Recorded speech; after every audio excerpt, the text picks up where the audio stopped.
Hi guys, welcome back to the desktop. Freddy here with another retro RPG. And this week I would like to present this. The DC Heroes Watchmen Sourcebook from 1990 by Ray Winninger. Now this was released by Mayfair Games in 1990. Mayfair Games themselves went out of business in 1997. They were then merged into another company, Ironwind, by Iron Crown Enterprises, ICE Publications, who made games such as Cyberspace. Now, the Mayfair Games name came back for a few years, but itself has died out again, going out of business in 2018, I believe. But this was from the first incarnation of Mayfair Games, from their DC Heroes superhero game, which I've not actually mentioned before because I can't actually find my copy of it. I found this sourcebook when going through some graphic novels and comics. It was mixed in the wrong place, probably because it's Watchmen, so I kept it with my Watchmen graphic novel. Now, this has a uniqueness amongst Watchmen books in that it's one of the few that was authorized by Alan Moore and Dave Gibbons. I don't know to the extent to which the two of them worked on it, but I do know they had feedback into everything, and I believe Dave Gibbons did a bunch of the artwork for this. So it's one of the more official ones. Mayfair Games brought out 3 different Watchmen books. I believe it was 2 adventures and the sourcebook. I don't have the adventures, and I believe they covered things which were mentioned in the comics. So these actually do flesh out the world of Watchmen pretty darn well. But let's start at the back cover. And it's blank. There is nothing on here except the Watchmen clock and Mayfair Games. So that was a bit of a waste of time. Opening up the cover though, we can see it's laid out very much like the graphic novel. We start off with a how to use this book section, types of module, changes from previous published materials, adventure structure, abbreviations, and a word about grammar, saying they tend to use the male pronoun in this book. And then we've got the copyright information. So author Ray Winninger, design Mary Paz, P. Carbado, special thanks to Pan Brisman, Hollis Mason's ghostwriter Alan Moore, special thanks to Dave Gibbons, Rob McLeod and Alan Moore, and many more. So we can see they had some input here. We start off with the Minutemen, an organization of costume vigilantes founded on August 16th, 1939, by the first Night Owl, the first Silk Spectre, Captain Metropolis, the Hooded Justice, and the Mothman. And we start off from there with stats for Night Owl, along with, in a very similar to the graphic novel, segments from Hollis Mason's Under the Hood. And we've got pages sort of detailing a bit about Night Owl. And then we've got Hooded Justice. And we've got a piece of paper here, his immigration record. Information about Rolf, the European powerhouse, our latest attraction, and how he fits into the world. Now, if you've watched the latest series, you'll know that the television series released on Netflix, I believe, or it could have been Amazon, that Hooded Justice, although mentioned in the original Watchmen, wasn't detailed that much. It was hinted at that his name was Rolf and he was this immigrant. But the TV series totally contradicts that by making him a policeman, I believe. And that really stuck in my craw, as they say, because I obviously knew that Alan Moore and Dave Gibbons had authorized this and definitely backed up the idea that it was this Rolf immigrant to the country.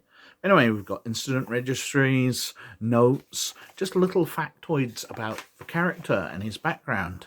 Clan members acquitted in Atlanta murder trial. Mysterious vigilante stops robbery. New Frontiersmen. So the magazine from the Watchmen comics, and we've got a sort of mock-up of the pages where photographs are to be inserted and notes. Then we're on to Silk Spectre. Sally Jupiter, a profile. Villains vie for voluptuous vigilante. Just lots of notes and hints and photographs or illustrations of photographs of the characters in the universe. Now, an interview with her. We're on to Captain Metropolis and information about him from the desk of Dr. Arthur G. Frobisher, MD. Annual steeplechase run in Straw Valley. What else we got here? Honourable discharge from the Marine Corps. So we've got background on him, because it was hinted he was ex-military, but it was never really said in the graphic novel. So we get some extra information here on the characters, and it really builds up on the world. Although, obviously, it's a useful role-playing book, because we've got the stats for characters here, but we've got lots of background. And as a source book, it's fabulous. It's a wonderful supplementary material on what Alan Moore and Dave Gibbons planned for the background of Watchmen. I know it's been contradicted by more recent developments, but they're the original authors, so I kind of feel that their version's the true version. Dollar Bill here was a superhero who's in the universe, is created by a bank. They know that superheroes are popular, so they get one as a mascot. And you've got the information about them recruiting here and suggestions. You know, we've come up with some possible names: Finance Man, First National Man, Safety Man, America Man, Mr. America Man, Captain America Man, Red, White and Blue Man. Fred thinks it might give him a real tough dramatic name. You know how Fred is. Here are some of his suggestions: Anti-Gangster Man, The Murderer, The Mutilator, The Butcher, The Pummeler, The Crime Stomper, etc. So, sort of background information here on a corporation designing a superhero for their own mascot. And we've got different bits of information here. Warning to gangster, Dollar Bill is back. Hey kids, Dollar Bill says, stay clear of the streets. Dollar Bill killed in blank hold-up. Because in a similar method to mentioned in The Incredibles, capes turn out to be bad in the Watchmen series, because Dollar Bill gets his stuck in a revolving door as he exits a bank and gets shot to death, unable to dodge. We've got Mothman. Disciplinary report from Van Buren Academy. Millionaire's son wins contest. So he's a bit of a Batman. He's a millionaire's son. Bryce University. But the character himself ends up having psychological problems and being hauled off to the asylum, as you see in the intro to the movie version of Watchmen. We've got Silhouette and background information about her. I would love to go through all of this in detail because there's so much lovely stuff in here. I can only recommend getting a hold of a copy and having a read if you do like Watchmen. This is fantastic extra information, really fleshing out the world. And I do love me some Watchmen. I've been a fan of the graphic novel for ages. I won't say that I was one of the first ones. I've got a friend who has the actual comics that were released, all the issues. I wasn't in as early as that. I did get one of the first printings of the graphic novel. I've got a very battered copy sitting behind me somewhere. But it's lovely stuff. And we've got the Minutemen headquarters, so a little information about where they were based out of. And then we're into the Watchmen era, because as you know, if you're a fan of the Watchmen at all, the Minutemen were the 1960s heroes. And then the Watchmen were created when actual superpowers had appeared and superheroes sort of came back, because the Minutemen were just costumed adventurers. They were people who put on a costume and went out and beat up criminals, whereas the Watchmen, many of them actually had superpowers.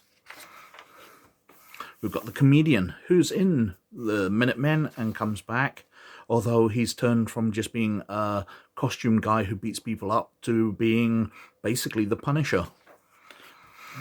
So we've got lots of information here. Stellar Studios. A scene from a comedian movie. United States Army top secret record about him. Man killed in fall. Rorschach's journal. Then we've got Rorschach himself, with the Kovacs case notes from the psychiatrist that examines him during the events of Watchmen. The psychiatric hospital notes, woman killed while neighbors look on, which is the background for how Rorschach became, or went from being Walter Kovacs to being Rorschach. He closed his eyes to block out the murder scene and opened them as Rorschach, willing to go out and kill people. Rorschach answers the Keene Act. So the Keene Act was introduced to ban vigilantes from the streets, and he left 2 criminals tied up outside the police station with a note pinned to them, never. We've got the police department report when he gets arrested during Watchmen. Just lots of extra information. As I keep saying, Night Owl 2. When I Grow Up by Daniel Drieberg. Note from him, aged 9.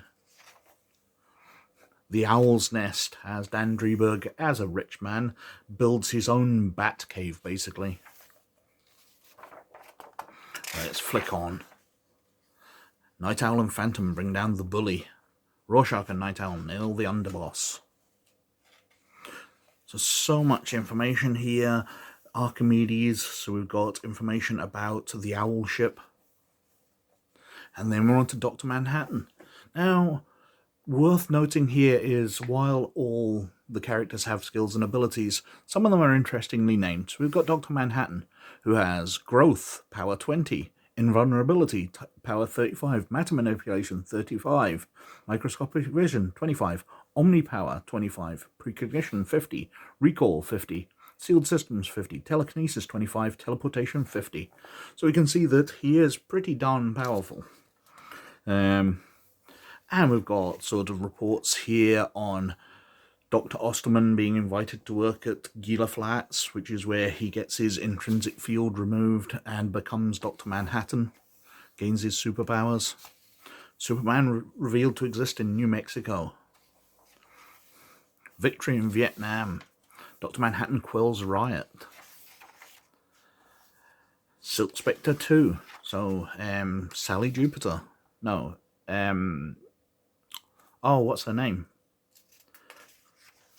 Laurie Jupiter, that's it. Sally's the mother, Silk Spectre 1. Laurie Jupiter. And we've got information there, including a press report from the Night Owl flying the streets during the events of Watchmen, when Silk Spectre and Night Owl 2 go out for the first time. Ozymandias. A big interview with him from Nova Express. His vivarium. Certificate of purchase for the island where he conducts the experiments. And then we're on to villains at the end. We've got Moloch, who plays a big part in the events of Watchmen. Captain Axis, the guy that Night Owl 1 punched in the face.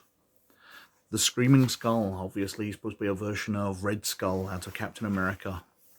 Buzz Bomb, the big figure, the midget who is an underworld boss. Sorry, not a midget, he's a dwarf. There is a difference. I apologize for that.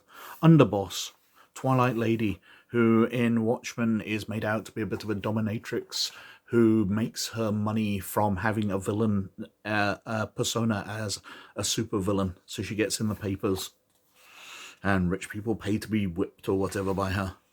And at the end, we've got Captain Carnage, who's a bit of a joke in the comics because he's a guy who likes being beaten up. And he goes around getting superheroes to beat him up until it's mentioned that he confronts Rorschach, who drops him down a lift shaft. They don't mention what happens to him after that, whether that killed him or crippled him or whatever, but he was just a kind of joke that while other superheroes would fight him or realize that he was mentally ill and avoid fighting him and hurting him, Rorschach just crippled him. And that's the Watchmen Sourcebook. It's great if you love Watchmen. It's very handy if you want to play DC heroes with Watchmen characters. You can definitely use the stats and that out of there. But as a resource for fan of Watchmen, I highly recommend it. There's just so much information on what Alan Moore and Dave Gibbons planned around the universe for what was going on behind the scenes of the comic. And I love it. I'm really glad I picked it up at the time. I understand it's quite expensive to pick up now. although not prohibitively expensive. I looked online and they're about sort of $50, so expensive. But if you like Watchmen, that's not a ridiculous amount. It's the amount you pay for a video game, and it's a fairly thin book, but as I said, it's not a silly amount. Anyway, as always, I think I've whittled on for quite long enough. Thank you very, very much for watching. Please like and subscribe if you like me doing this kind of thing, because it does me a massive favor with the Google algorithm. But, as always, most of all, you look after yourselves, and I'll catch you later. Bye now.